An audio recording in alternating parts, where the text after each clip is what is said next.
All right, I think we're live. I think we're good. Whew. All right. I don't know where to start. Maybe I should just start right at the beginning. I must say, I'm already freaked out by sitting right where I'm at. I'm a little nervous, I'm not gonna lie, because this room is where it all began. What I'm about to tell you is going to sound very unbelievable. It is up to you to decide if it's real or if everything I'm telling you was just my imagination. That is up to you to decide. I grew up in Downingtown, Pennsylvania, but my parents would spend the summer here in Island Heights, New Jersey. Island Heights is a small Victorian town right on the water. It is beautiful.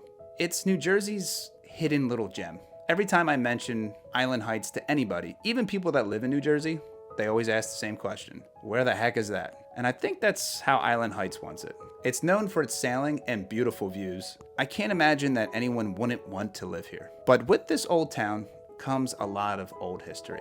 And I'm convinced that my parents bought one of the most haunted houses in this town. My mom was a school teacher, so she always had summers off just like us. So after school ended, my parents would pack my brother and I up, and we would head to the Jersey Shore. And this was our beach house. My brother and I were in the local sailing program, so we were always busy during the summer. Right when school ended, we were thrown right into sailing school. It was a great life, I'm not gonna lie. It was pretty sweet. At the time, I didn't really appreciate it, but now looking back, it was pretty awesome. No cell phones, no internet, just being kids. When I was around 9 years old is when things started to get a little weird. I would wake up every morning around 2 or 3 o'clock, and I would see a figure standing at the edge of my bed. Now, this figure looked like he was really tall. He had broad shoulders and a bald head. And what I could see was a silhouette of his body, and it was dark. It was like a shadow. You could see through it too. And always when I woke up, I was like, maybe I'm just having a bad dream, or maybe I'm just seeing things. Maybe it's just the shadows that are reflecting from the windows. But it always had me wondering every single night, and it kind of freaked me out. I don't know how I went back to sleep, but I did.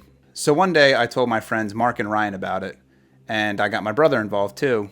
And Mark said, hey, I got a Ouija board. Maybe we should play the Ouija board in your scary looking barn and ask it some questions. I said, why the heck not? So the first question we asked, is somebody there?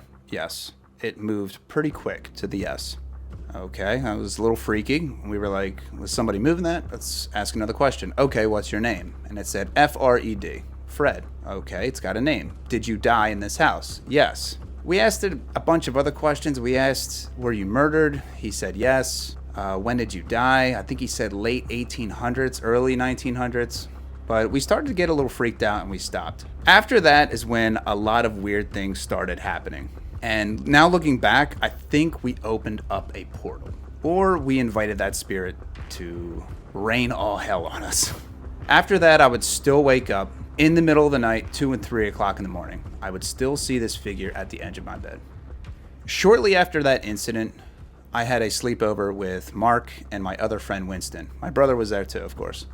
We all decided to camp out downstairs in the living room. It was a big enough a space, and we laid out all of our sleeping bags, and it was right next to the bathroom. So if we had to get up, we wouldn't wake up my parents. I remember being woken up around 3 o'clock in the morning, and Mark is really scared, and he says, hey, there's someone at the back door.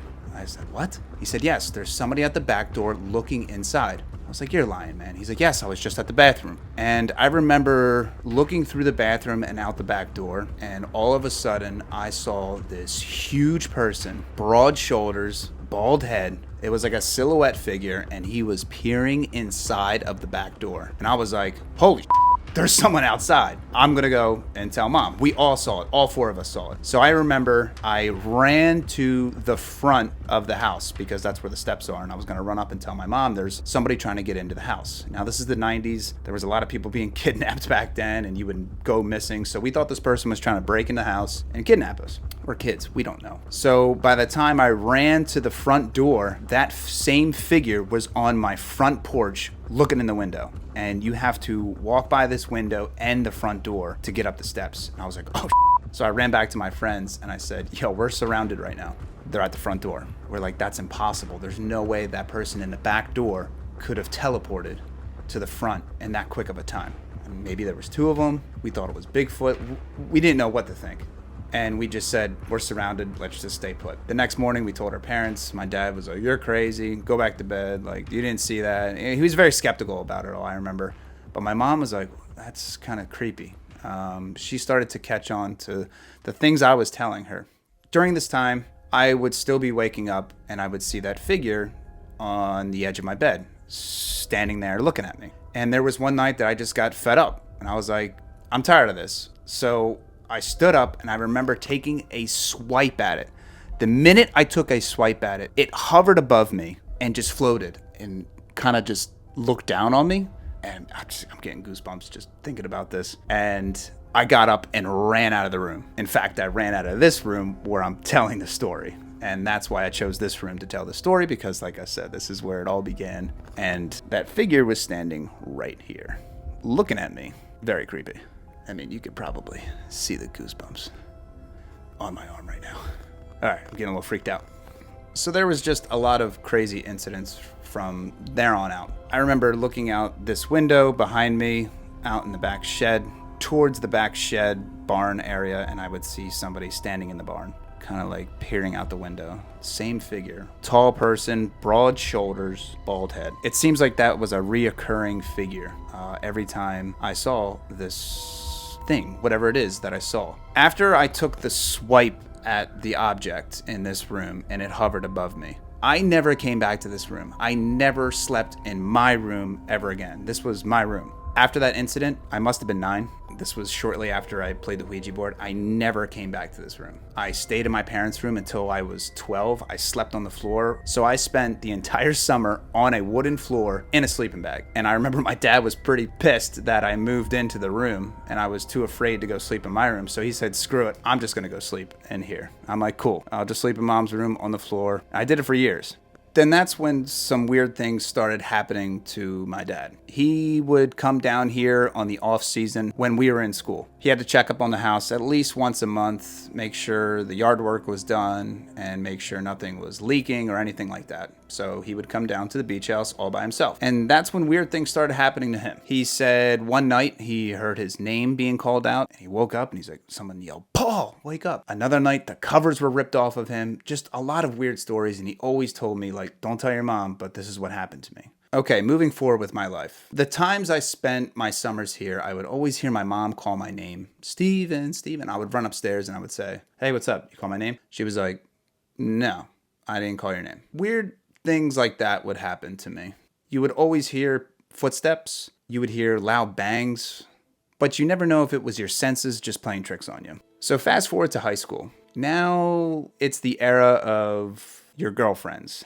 And when your girlfriend finds out that you have a beach house, she definitely wants to come down and experience it. Cool, that's great. You can go ahead and sleep in the guest room. I was not going to be sleeping in this room. So I remember bringing my girlfriend at the time here, and I told her, hey, you can go ahead and take this room. It's my dad's room. He's not here, obviously. I will sleep in my brother's room. And she was like, okay, yeah, sure, that's fine. But deep down, I knew there was no way in heck that I was going to stay in this room. I remember she went to sleep and within an hour, she was on top of me, waking me up. She was like, wake up.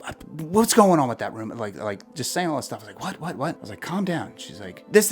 I just wasn't really understanding her. She woke me up. I was like, you need to go back to bed because you're going to wake up my mom and we can't be together. So I sent her back in this room. The next morning, she would not talk to me until I think like lunchtime. And I was like, okay, what happened last night? Tell me what's wrong. You woke me up. And she's like, yeah, you sent me back in that room. And I was like, okay, big deal. The reason she said she came into my room was because she said the bed started shaking. And I was like, that's really weird. And she said she kind of felt very weird, like somebody was watching her. It's something spooked her big time. But then I sent her back. And that's where something really, really unexplained happened. She said she got back in bed and the entire bed started shaking and she tried to get up and run back into my room, but she couldn't. She was paralyzed. It was at that point that she started to levitate, she said, right here, over the bed. I don't know what happened after that. Look at that. Look at those goosebumps. To this day, that story freaks me out. I don't know what happened. Maybe I can get in touch with her again so she can explain what happened to her again. I haven't talked to her in, I don't know, 15 years, but I would really like to hear that story again. The next story goes along with the same girl I dated with in high school. Me and her were about to go down to the bay and kayak, or I think we were going to just go for a walk. I'm pretty sure we were going to go kayaking because I was driving down there. And I saw this guy staring at my parents' house, just in the middle of the road, just looking at the house. And I said, "Hey, what's up?" And he said, "Hey, you live here?" I was like, "Yeah, my parents bought it back in 1990. He's like, "Oh, I used to live here too." I was like, "Oh, you were one of the 3 brothers. I heard about you guys." And I said, "I gotta ask you, man, because I've always wanted to ask the previous people who lived here the same question. Have you ever seen anything in this house?" I was like, "Have you ever seen anything, heard anything?" And he's like, kind of leans into my window and he says, "Dude, I slept up on the 3rd floor with my brothers. You better believe it." I was like, "Tall guy, broad shoulders, bald head?" He's like, "That's the one." And I was shocked. Now, did I lead him on to believe exactly what I saw by describing him? I don't know. But he seemed pretty convinced that I saw the same exact thing. Another weird story with that happened a couple years ago when my parents were having a garage sale. And a guy was just looking around, but I think he just wanted to be there just to talk. And he said, "Hey, I used to play here as a kid." And he was looking at the bathroom. He's like, "You're not going to believe this, but when I went to the bathroom once, when I was hanging out with the 3 brothers, I walked in the bathroom and there was a lady in the tub." And he said it freaked him out so bad he ran out of the house. And it's funny because he said that lady was wearing very old, like Victorian clothes. And one day I remember as a kid, my mom called me, so I ran upstairs. And like I said before, you have to pass the front porch, the front door, when you go up the steps. And I looked out the window and I saw this lady in black and white in old Victorian clothes looking out towards the bay, the water. And I did a double take real quick and then poof, she was gone. Those are like the weird little stories that happened in and out of me growing up here. But going back to my high school days, this next story is really freaky as well. My brother and his girlfriend came down here by themselves one weekend. And it wasn't until they were packing up to leave back to Pennsylvania, because we could only spend the weekends here when we came down in high school, because we had school, or my parents didn't want us to stay here for long periods of time. I wonder why. But anyway, my brother Matt and his girlfriend were ready to leave the house. His girlfriend came into this room, and this is where they kept all their bags and whatnot. And she saw my brother leave the room and go downstairs. And she said, "Hey, honey, can you help me pack up?" And he didn't say anything. He just walked downstairs. So she followed him downstairs, and he wasn't there. She's like, "Well, maybe he went outside. Let me go finish packing up." When she came back up the steps, she walked past my brother's room, because you have to walk past my brother's room to come to this room. He was still sleeping in bed. He never moved. So she woke him up and freaked out and said, "Did you just go downstairs?" "No, you just woke me up." She told him what happened. They packed their bags and they got the hell out of the house. Ugh, it's been a lot. I know. A lot of things happened in this house. I'm freaked out telling this story, especially where I'm at. But I have to continue. I have to get this story out there. The next story is one that is clear as day. And I'll end this story on this note. One day after high school, this must have been 2007, my buddy Mike Burke and I decided to come down here and spend the weekend, have a good time. My parents were really cool with us coming down for the weekend. It was a great way to stay safe and to stay out of trouble, if you will. But I remember we were going to have some drinks that night. And as we were getting set up, we were sitting in the den, or the family room. My parents always called it the den. And we heard a noise. And we looked up. And this is the most clear image I saw out of this entire experience. We saw, it had to be a ghost. We saw a guy float, not in the kitchen, but if you look through the kitchen, there's a doorway. He floated across, and it looked like he was going towards the bathroom. Like if you were just looking at a doorway and you just saw something go right by you. But it felt like time stopped because I saw every intricate detail of his face and his body. I'll never forget that. And so it looked like your typical ghost. First off, you guessed it. The features of him were, he had very broad shoulders, long shoulders. He was tall and he was floating. He had a bald head. And I remember his jaw being dropped like that. And in his cheek was a hole with like a dangly piece of flesh, kind of like just holding it all together, kind of like a dangly tooth. And you could see right through him. He looked milky. He looked like a typical ghost. And his arms were out like this, just floating across that doorway.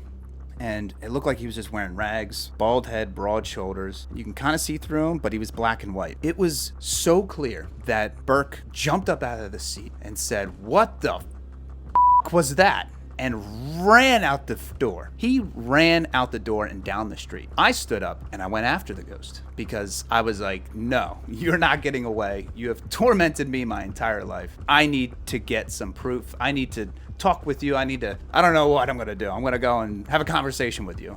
I went after him, and he looked like he went towards the bathroom, but obviously when I got there, he was gone. So I had to walk down the street and find Burke next and try to convince him to come back into the house. It took me a little bit. It took me about a half hour. He eventually came back in the house, but he was very freaked out. He was very upset. And I always told my friends this house was haunted, and I think that day Burke believed me. Everything I told you is things that I experienced and things that I saw throughout my life. I don't talk a lot about it because I think people will just think I'm crazy. But if you made it this far in this video, thank you for watching. And please, if you have experienced something like this, or if you have any questions about the story, please let me know in the comments below. And please let me know your experience if you have ever had one just like this. Thanks for watching, guys, and I'll catch you on the next one.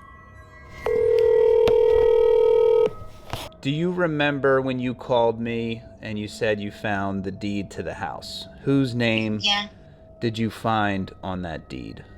It was Frederick. It was like a Frederick Eckler, something like that. But that's not who I bought it from. That's who Bernie DeRosa. I bought it from Bernie and Lynn DeRosa. He showed us through the house, and you were just like 2 years old. Matt was 3 years old or something.